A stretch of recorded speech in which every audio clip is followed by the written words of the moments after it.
Do'stlar, qadrdonlar, imorat qurishda mana fundamentni kuygizib qo'ydingiz. Endi tepa qismiga kelyapsiz. Nima qilsam bo'ladi deb o'ylanyapsiz. Uyda endi tepa qismi, ya'ni fundamentdan keyingi qismiga mana bunday g'ishtdan foydalangan yaxshimi yoki yog'och mahsulotdan foydalangan yaxshimi, ya'ni sinchlik qilgan yaxshimi yoki mana bunday g'idishdan qilgan yaxshimi, mustahkamlik bo'yicha yoki haligi ko'pchilik hozir moda bo'lib ketdi, blaka blokdan qilgan yaxshimi yoki gazala blokdan qilgan yaxshimi yoki ana gazala blok sherigi bor, oppoq g'ish, o'shandan qilgan yaxshimi? Endi qadrdonlar, akalar, ukalar, tanlov o'zlaringdan, imkoniyat o'zlaringdan, cho'ntak ko'targani qilgan yaxshi.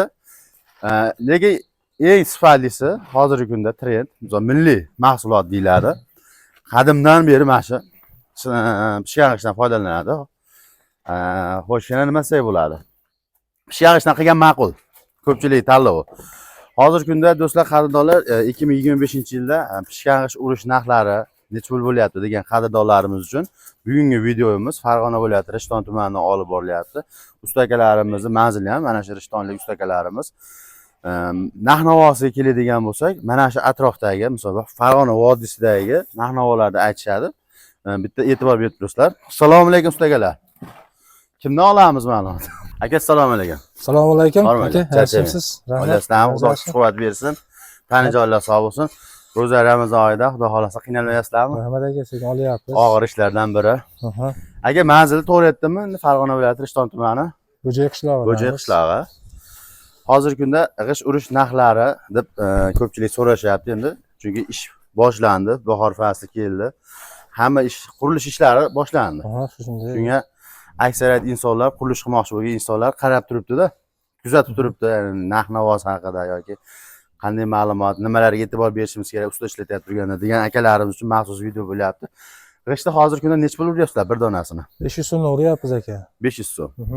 Bu endi qanaqa holati? Rastorgami yoki hozir jo'ra turpoq uryapmiz, ha. Mana. O'zimiz Rishton turpog'i. Tuproqli loyiha. Agar rastorga bo'lsa, rastorga ham shu holatiga qarab, betonroq, pastroq bo'lsa 500, baland bo'lsa 550, shunaqa bo'lyapti o'zimizda. Agar ikki etajli uy bo'lsa-chi? Ikki etajli bo'lsa, kiranda olib bersa, shu narx turib beramiz. Agar ruchnoy bo'lsa, jinday qo'shiladi, mehnati og'ir. Maşallah. Bu yer o'zi necha xona uy aka? Bu yerda 7 xona uy bor aka. 7 xona uy.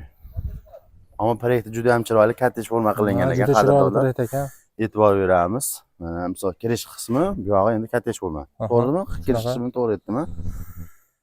Bitta misol koridordan, zaldan hamma xonalarga tarqaydigan bo'ladi. Buni eng qulayligi devorlar sonidan yutiladi. Ishda o'ta darajada issiq bo'ladi. Sababi tashqaridan keladigan sovuq havo bitta eshikda o'zida, ya'ni kirish qismida qolib ketadi. Ichkaridagi xonalarga kirmaydi. Shunga ham e'tibor bersanglar yaxshi bo'ladi. Hozir kunda juda ham moda bo'lib ketdi, ya'ni rivojlanib ketdi. Urf bo'lib ketdi. Kattej forma uy qurish. O'zi uy qurib turganda qadrdonlar, meni shaxsiy fikrim, ikkita uchta narsaga juda katta e'tibor berish kerak. Bu nimalar degan savollarga, nima endi degan savollarga yorug'lik nuri tushish darajasi birinchisi. Ya'ni yorug'likka qarama-qarshi qiladigan uy bo'ladigan bo'lsa, kelajakda uy, misol yozgi kunda ham sovuq bo'ladi, qishda o'ta darajada sovuq, zaxlash, yorug'likni tushmagani uchun havo aylanish darajasi juda ham kam bo'ladi. Bundan tashqari, ikkinchisi kanalizatsiya hisoblarini olish kerak. Sababi biz O'zbekistonda misol juda ham ko'p ustalarimiz bor yoki uy qilyapti turgan uy egalari bor. Ahamiyat bermaydi kanalizatsiyasi. Misol banyani chiqish qismi yoki oshxonani kanalizatsiyasi, tashlama suvlarni chiqish joyiga ahamiyat bermaydi. Qurib oladi, keyin oxirida polni ochadi, betonni teshiydigan asfaltni olib teshib, eng oxirida stejga qilib qo'ygan bo'lsa, stejga ham buzish kerak bo'ladi. Mana shu narsaga ham juda katta e'tibor berasizlar. 2025-yilda misol proyektli uy qilgan yaxshi bo'ladi. Haligi ko'pchilikdan maslahatlashib, o'zingizni bilganingizni qilsangiz ham bo'laveradi. Xullas, aka, bu perimichka kolonnalar mana bu yerda. Bular narxi necha pul bo'lyapti endi? Hozirgi kunda serdashni burchaklarda 100 mingdan kuyyapmiz aka. Maşallah, burchaklar, kolonnalar 100 ming. Metrini, ichida karkazlari bilan 100 mingdan kuyyapmiz. Serdashnik. Endi perimichka, sisma poyez. Necha pul bo'lyapti hozir? Perimichkani 60 mingdan kuyyapmiz metrini. Sisma poyezlarni 45 mingdan kuyyapmiz. 45 mingdan karkasi maşallah. bilan. Maşallah.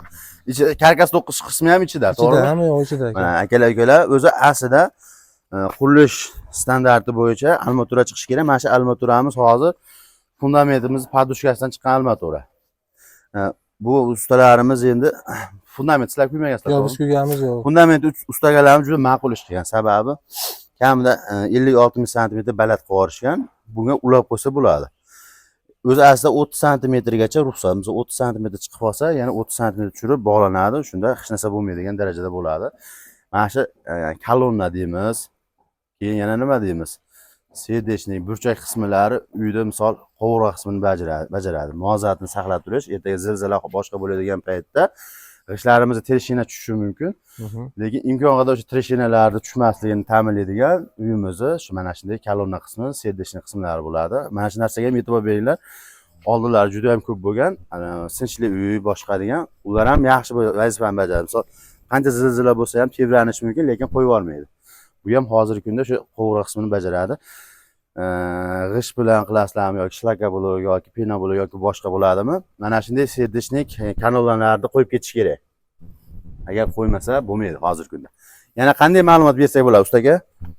Endi aka, hozir 500 so'm dedi-ku naqdi. Bu qayerlargacha?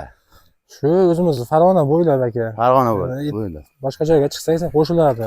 Bo'ldi. Farg'ona viloyatida 4 ta shahar bor, 16 ta tuman bor, qadrdonlar. Shu Farg'ona viloyatidagi hamma tumanlarga narxi 500 so'm. Loyga yoki rastvorga umuman farqi yo'q ekan, qadrdonlar. Andijon, Namangan yoki boshqa viloyatlar bo'lsa, Bizga qo'shiladi aka. qo'shilib qoladi endi, ozgina. Uzoqligiga.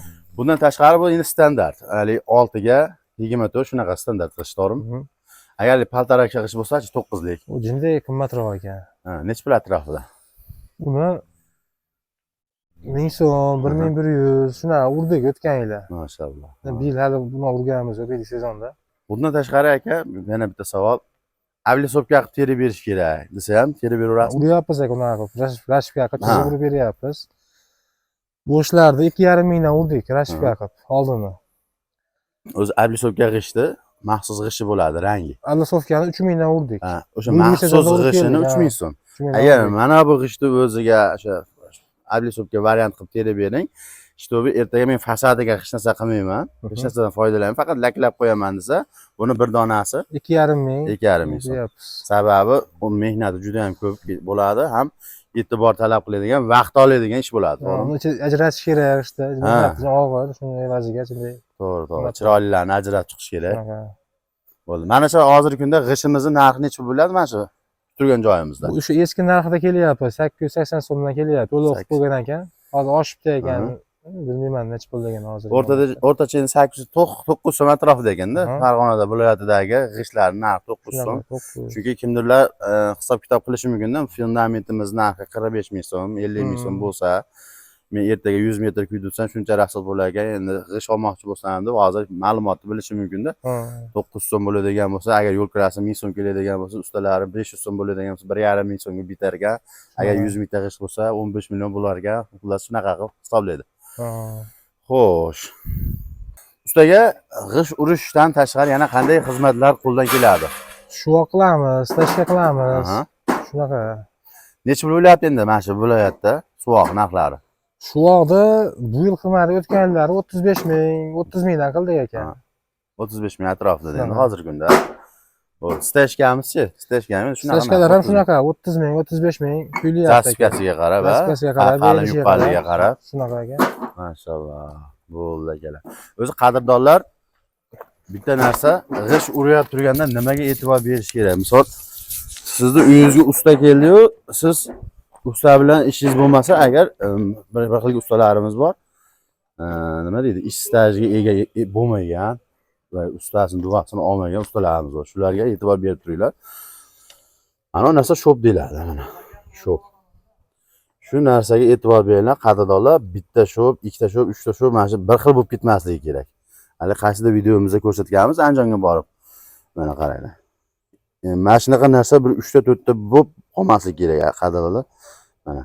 Agar metta bo'lib, mana metta ham mana shunday bo'lib 5-6 shop bitta joyga chiqsa, ertaga qadrdonlar xudo ko'rsatmasin zilzila bo'ladi yoki boshqa holatlar bo'ladi, shu joydan yolish ehtimoli juda ham katta bo'ladi. Shuning uchun bu ustalarga emas, ustalar endi buni biladi, lekin ustalarda ishlayotib turgan qadrdonlarimiz, ya'ni xonadon egalariga foydali ma'lumot deb o'ylaymiz. Mana shu narsaga e'tibor berasizlar. Xullas, qadrdonlar, do'stlar, akalar, ukalar, qadrdonlar, ko'rib kuzatib turgan kanallaring Ustalar Uz kanali. Sizlar bizni ko'rishda, kuzatishda davom etinglar va biz sizlar uchun foydali va manfaatli bo'lgan videolarni chiqarishga harakat qilaylik.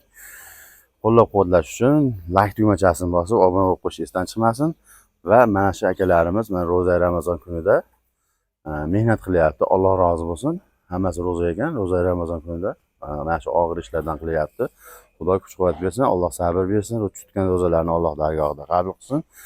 Mana shu ustalarimizni ishlariga rivoj, omad, tanijonlar sog' bo'lsin degan qadrdonlarimiz bittadan like bosib, obuna tugmachasini bosib, do'stlarga yuborib qo'yish esdan chiqmasin. Tanijonlar sog' bo'lsin.